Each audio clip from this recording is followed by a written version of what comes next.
అదరగొట్టే కారం రంగు రుచి ఆచి కారం పొడి.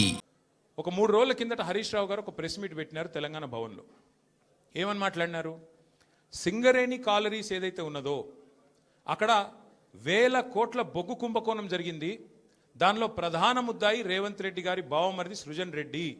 ఆయన కింగ్ పిన్గా ఉంటూ ఈ అక్కరలేని సైట్ విజిట్ సర్టిఫికేషన్ భారతదేశంలో ఎక్కడ ఏ కోల్డ్ ఫీల్డ్లో లేదు.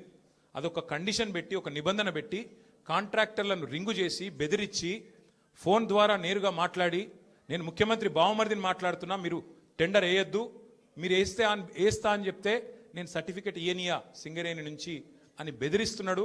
బెదిరించి ఈ మొత్తం స్కామ్ చేసింది రేవంత్ రెడ్డి గారి బావమరిది అని హరీష్ రావు గారు ఆధారాలతో సహా, ఎట్లా మా గవర్నమెంట్లో మైనస్ టెండర్లు పోతుండే, ఎట్లా కాంగ్రెస్ రాగానే ఈ నిబంధన పెట్టడం వల్ల +22% +14% టెండర్లు ఎట్లా పోతున్నాయి, ప్రజాధనం ఎట్లా కొల్లగొడుతున్నారు, సింగరేణితో ముఖ్యమంత్రి గారు ఎట్లా ఫుట్బాల్ ఆడుతున్నారు, సింగరేణి సంస్థని తన కామధేనువుగా ఎట్లా మార్చుకున్నారు, ఇవన్నీ వివరంగా చెప్పినారు. ఉదయం చెప్పంగానే సాయంత్రం వరకు మేము ఎదురు చూస్తూ ఉన్నాం. ఎవరన్నా ఒక మంత్రి, ఎవరన్నా ఒక బాధ్యుడు స్పందిస్తాడేమో. పోనీ కేంద్ర బొగ్గు శాఖ మంత్రి మన రాష్ట్రం నుంచే ఉన్నాడు కిషన్ రెడ్డి గారు. వారి ప్రభుత్వానికి కూడా సింగరేణిలో 49% వాటా ఉంది. కనీసం ఆయనన్నా, మరి కేంద్ర బొగ్గు మంత్రి కాబట్టి ఆయనన్నా స్పందిస్తాడేమో, ఈ దొంగలను పట్టుకుంటాడేమో. మోడీ గారు ఊకుకి అంటుంటారు కాంగ్రెస్ అంటేనే స్కామ్ గ్రేస్ అని. మరి మోడీ గారి ప్రభుత్వం ఏమైనా స్పందిస్తుందేమో అని చూసినాం. కానీ సాయంత్రం వరకు ఏం చేస్తారు? హరీష్ రావు గారికి సిట్ నోటీస్. అది అయిపోయింది. అదో డ్రామా ఒక రోజంతా నడిపినరు.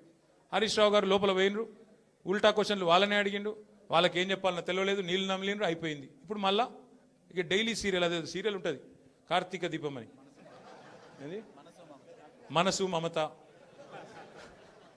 ఆ టైప్లో మళ్ళీ ఈరోజు నాకు, రేపు ఎల్లుండి ఇంకొకరికి.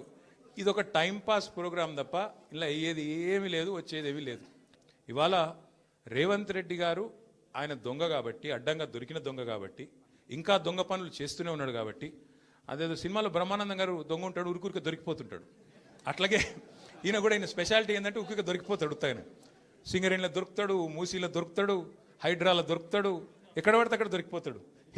హిల్ట్ కుంభకోణంలో దొరుకుతాడు, లగచర్లలో దొరికిపోతాడు. దొంగ ఫాస్ట్గా దొరికిపోవడం రేవంత్ రెడ్డి గారి స్పెషాలిటీ. ఇంకా విచిత్రం ఏంటంటే ఇవాళ ఒక దొంగ లేడు ఈ రాష్ట్రంలో, దండుపాలెం ముఠా ఉంది ఈరోజు. క్యాబినెట్ ఎవరిది వాళ్ళు అందిన కాడికి దోచుకోనే స్కీమ్లో భాగంగా ఈరోజు వాళ్ళు దోచుకుంటా ఉన్నారు. ఆ దోపిడీని మేము బయట పెడుతుంటే వాళ్ళకి ఎక్కడ లేని మంట వస్తున్నది మా మీద. మాకేం ఫరక్ పడది.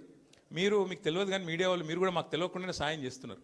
మీరేమనుకుంటున్నారంటే ముఖ్యమంత్రి చెప్పిండు, మేము ఇట్లా కేసు నోటీసులు వచ్చినాయి, మరి వీళ్ళని ఏదో విచారిస్తున్నారు అని చెప్పి లోపల పోగానే మేము పోగానే ప్లేట్ బ్రేకింగ్లు పెట్టి గుచ్చి అడుగుతుండ్రు అని మీరు పెడతారు. మాకేం బాధ లేదు, ఎందుకంటే 100 కోట్ల పబ్లిసిటీ మీరు ఫ్రీగా మాకు ఇస్తున్నారు. మాకేం బాధ లేదు. తప్పు చేసినోడు భయపడతాడు, తప్పు చేయనోళ్ళు ఎవరికి భయపడాడు. రేవంత్ రెడ్డి కాదు, వాని జేజమ్మకు కూడా భయపడే సమస్య లేదు.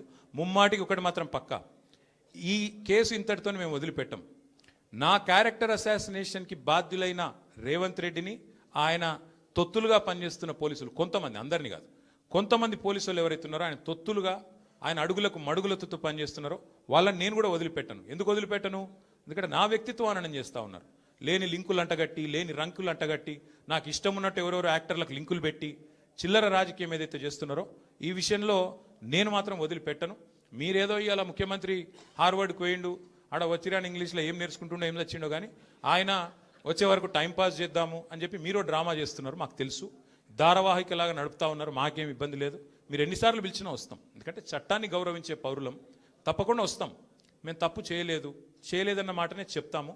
మీరు ఎన్ని రకాల డైవర్షన్ గేమ్లు ఆడినా మేము మాత్రం అర్జునుడి కన్ను ఎట్లయితే ఆనాడు తన గురి మీదనే ఉండనో అట్లే మా గురి మొత్తం కూడా ఈ ప్రభుత్వ అసమర్థత మీద, మీ అవినీతి మీద, మీరు ప్రజలకిచ్చి ఎగ్గొడుతున్న హామీల మీద, యనుమల రేవంత్ రెడ్డి ఎగవేతల రేవంత్ రెడ్డికి ఎట్లా మారిపోయిండో అన్న దాని మీద 420 హామీలు ఇచ్చి ఇప్పటి వరకు 4 హామీలు కూడా నెరవేర్చకుండా ఎట్లా ఈ లుచ్చా పనులు చేస్తున్నాడో వీటిని ఎండగడుతూనే ఉంటాం.